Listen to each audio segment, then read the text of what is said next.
We have three fantastic presentations, very relevant to what's been discussed in both the keynotes and a lot of the sessions.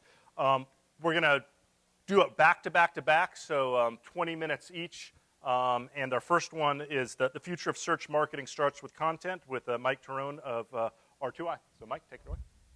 How's everyone doing? So I'm from R2 Integrated, based out of Baltimore. We are a digital marketing and technology agency. I'm hoping that our brand color, orange on white, isn't actually straining your eyes. I know you've been looking at screens all day, so hopefully that's not too stressful. If not, I actually don't have an answer for you. Might have to just follow along. So I'm going to talk to you about search and content. That's essentially what I do. I know everyone's kind of laughing because you've been hearing about search a lot today. And I'm just trying to do a little bit more of a futuristic look at what the two parallels of search and content are. So the first thing we like to kind of talk about is marketing has changed more in the past 2 years than over the past 50. And we like to say that a lot because the way that digital is going is really shaping and changing almost daily, and especially in the search realm. So we like to, kind of let everyone know that, yeah, marketing's been around for a while, but digital is very fresh, it's very new. So what we love about digital is that it is tech heavy, and it is moving very quickly. And as you can see on that 83%, a lot of executives are moving towards a more digital technology realm. You always will have your customer relations, but you want to be moving towards a digital marketing asset for your company.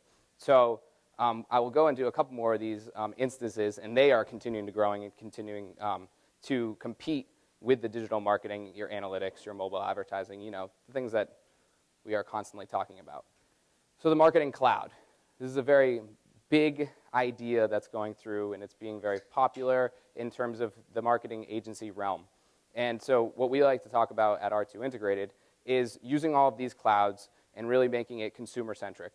So you have the consumer in the middle, and you're focusing your content based off of all of these different technologies. So you have your media and your social and your optimization and your analytics, and they all work in different ways to make sure that your content is going to the right people at the right time and making them engage with it as much as possible. Your content that's going out to social media is going to be different than the content that goes out for your SEO. And you're going to be able to follow all that with your analytics specifically, being able to track it, and I'll continue to go into that a little bit more. So the organic landscape that we're looking at, it has changed dramatically. We have seen it, I've seen it firsthand, really shift in the way that it's focusing. It used to be in terms of more traditional, different techniques. It was very fresh and new, and people didn't really know how to follow along with it. And now it's shifting. And last year was one of the biggest shifts that we had seen. And as you can see, there are a lot of different algorithms that we're working with. I'm sure a lot of you are dealing with that. So I wanted to ask, just to see what people actually thought, how many different algorithm changes Google put in place last year? Are there any guesses? I heard, wow, that's a big range.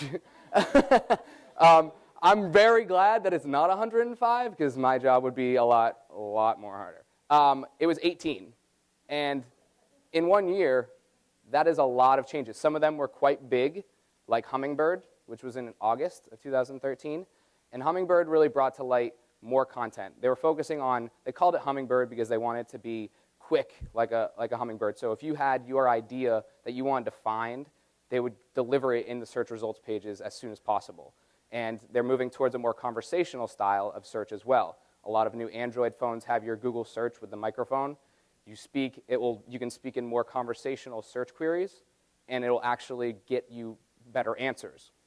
Some of those answers on your search results pages are in knowledge graphs, as you've seen them on the right side, and Wikipedia is the king of that, but you'll see more and more with different markups and schema.org.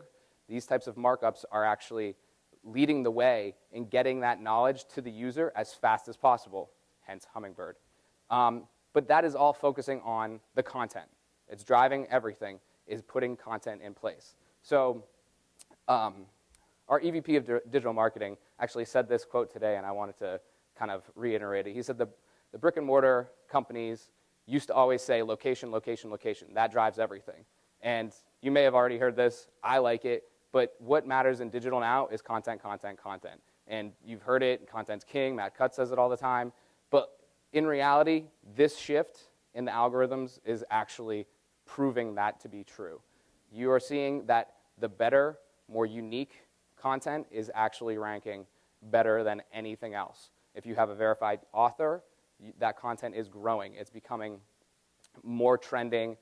If you have good social interaction and social engagement, that will also control the search results page for your content specifically.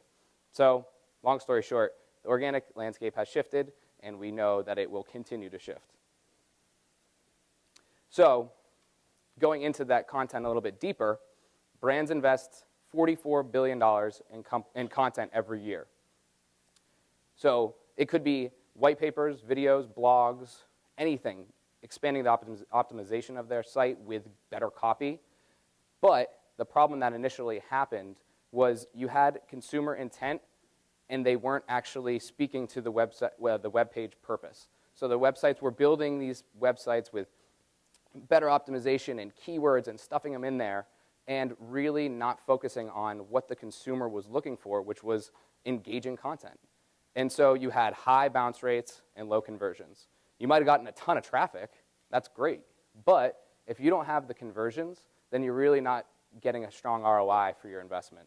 So what we're moving towards is merging the content intent, or customer intent, and the web page purpose, putting them all in one. And so what I like to kind of say in the shift of the organic landscape is there are left-brain people and there are right-brain people. The left-brain people are analytical. They're a little bit more tactical in the way that they do things, and that was the traditional SEO style. Anchor text, backlinking, getting all these things that were almost like, here's your answer, and let's make sure that they meet with the question that you're asking. It wasn't very planned out or strategic. It was mostly just, let's sprinkle some SEO on my website and make sure that it's working.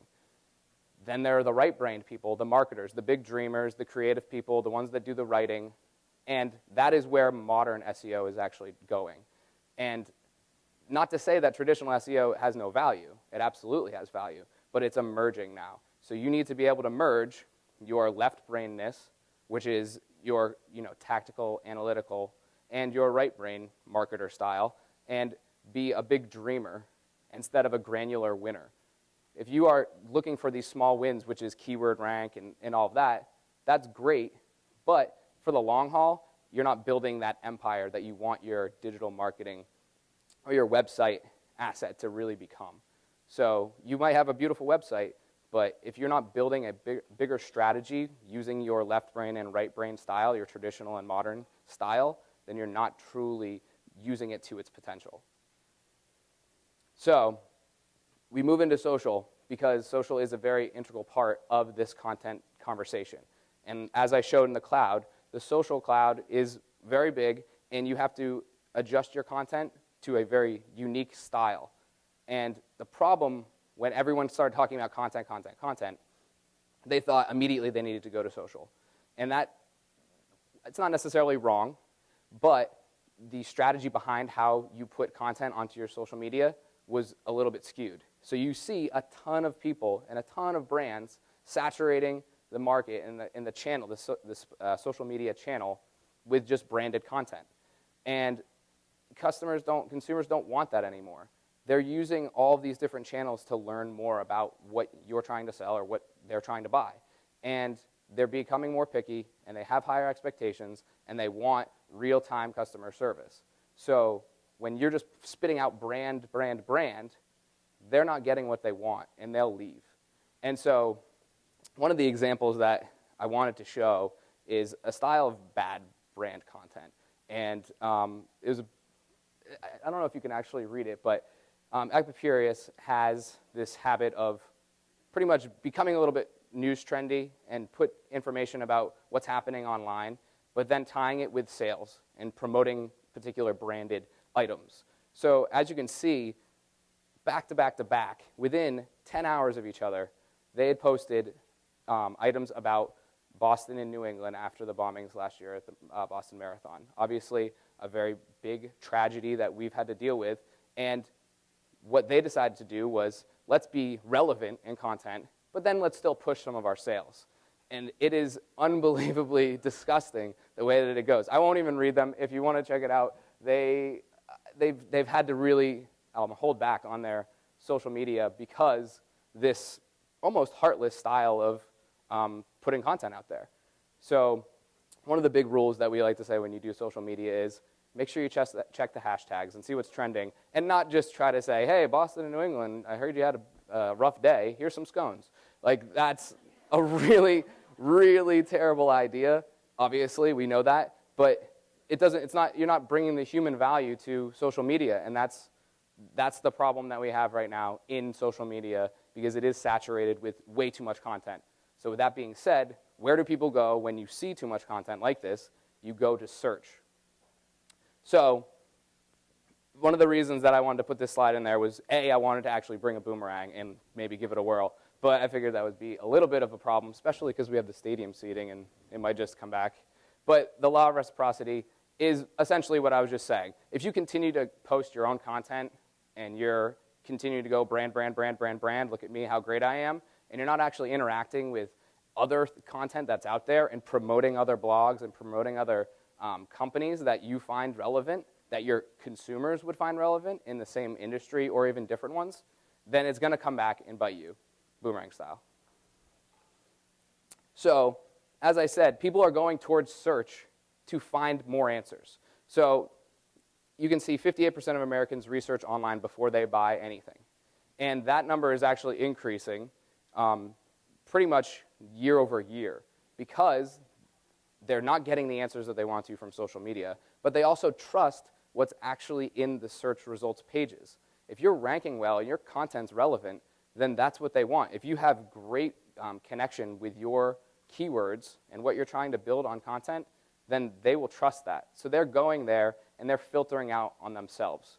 What we used to think of, getting to first rank, you're going to get all the traffic.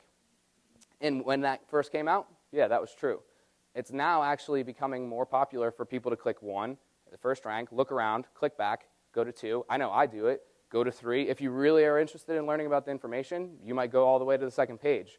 I know I wouldn't, but but there is a very big trend of this happening. So that's why I say that search and content are very heavily reliant on each other. Because if you are just relying on the social side of it, you're missing out on all of the different personas that you could be hitting on. If you're just going on the search side of it, you're also missing out on it. So it's a mesh. You have to make that marketing cloud with whatever technologies that you actually have. So where does the internet actually click? This infographic can get a little dicey in terms of how you can read it. So I want to make sure I map it out to you. So from the left side, you have $40 billion of investment in 2012 in paid marketing. So however that is, you have paid marketing, and it's only pulling in around 10% of your traffic. That's a pretty low ROI. It may be very targeted, and you can see analytically that it's great. Your PPC ads might be working fantastic, and you're driving a ton of traffic, but it's still only a fraction of what you could actually be bringing in traffic. When in reality, on the flip side, you have $5 billion of investment for inbound marketing, and that's 90% of your traffic. So we were looking at SEO, social, direct, blogs, referring links. When your content is speaking to your personas, you're going to be getting a much higher level of ROI. If you're putting in, I hope you're not putting in all of the $5 billion, but if you're putting in $500 into inbound marketing, focusing on your search, focusing on your content, and really building that out, over time, your ROI should be much stronger than if you're just putting it into paid. Obviously, we know that we recommend doing both. Having them co-optimized is huge. Being able to actually speak to each other is very big. But maybe I'm a little bit biased because I work on the SEO side a little bit more than on the paid side, but I feel like those numbers prove pretty obvious that if you're putting money into your inbound marketing through content, it's going to be more successful. So, as I mentioned, you need to be able to integrate it as well. So being siloed is kind of old-fashioned now. You have to be able to have them speak to each other. So your SEO and your technology and your AdWords and all of these other things, your marketing automation, all of this needs to be built up into a much larger strategy. I don't think that this is the first time that you've probably heard this, but it's becoming more vital. That's why the Marketing Cloud is being more of a hot topic. So by continuing to do that, you're getting through people from the awareness level to the consideration level, and then through into acquisition. Ultimately, that's what you want. You want leads. You want conversions.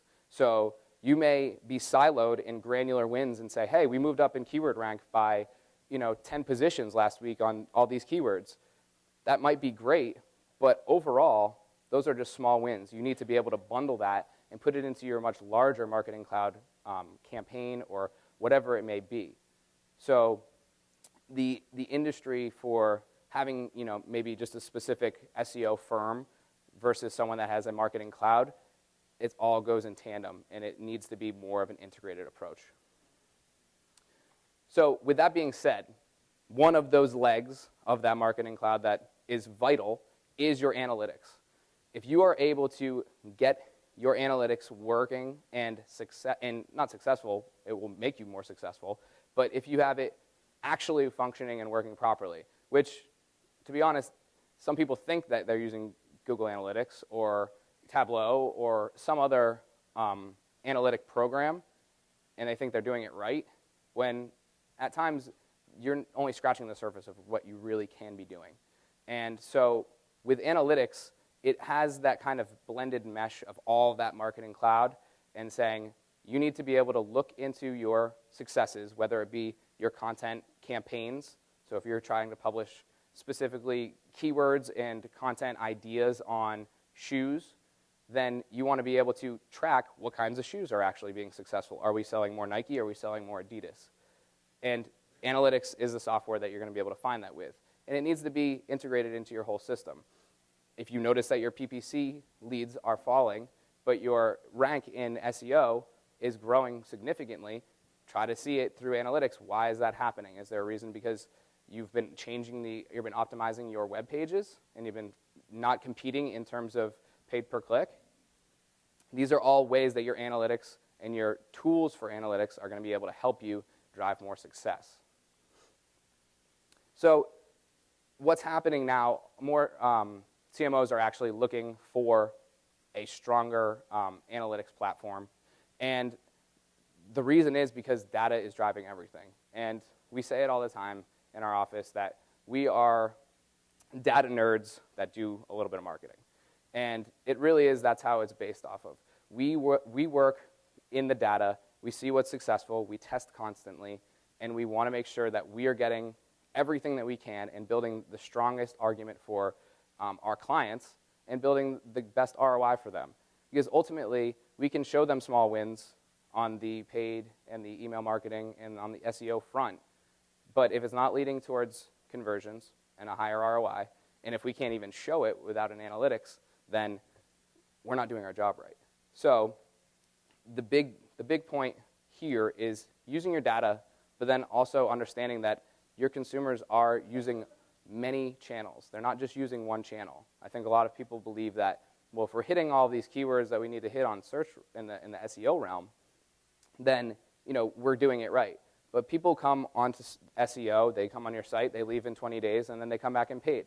And then they leave again and come back in 10 days and do it through a social referral link.